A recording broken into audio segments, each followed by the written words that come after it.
I was 17. Well, I came down here to Brisbane to the Mater and started training for nursing, 1948. It was 4 years training in those days. I always wanted to be a nurse.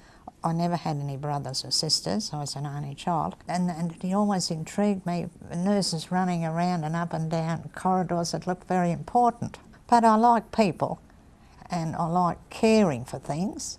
And so that's always what I wanted to be. So I was able to get into the Mater.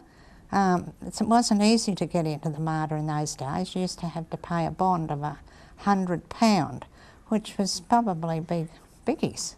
But if you didn't have the £100, they just took it out of your very low wages, which we only got 10 shillings a week when that was taken out.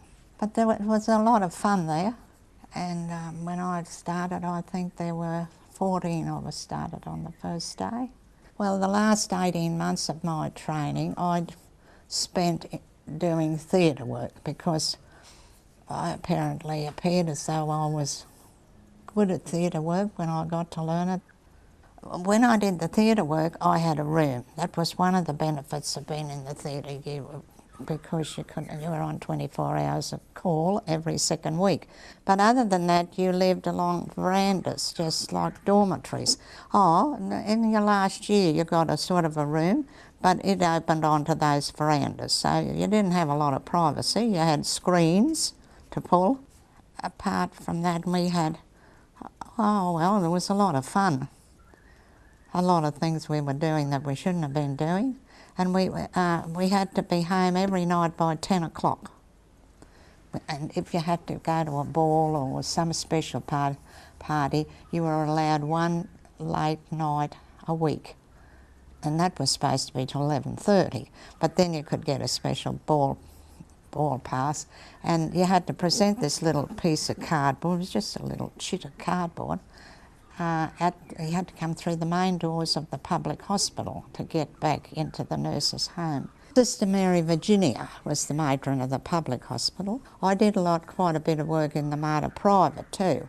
I didn't really like the private that much because you didn't learn a lot about what you should have been doing, because you were there pandering to patients, in other words, more so than they are in private today. You're just very ordinary. But in those days you weren't.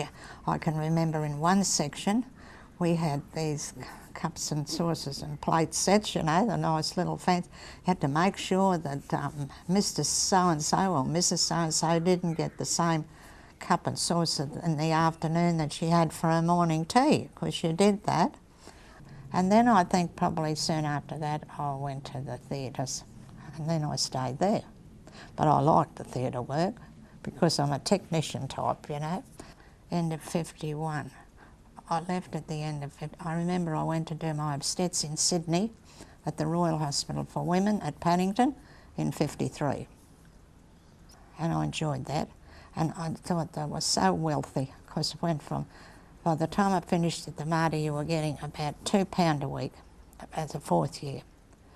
And I went down there, and I remember I got £13 a week, and I thought I was a millionaire, or millionaires.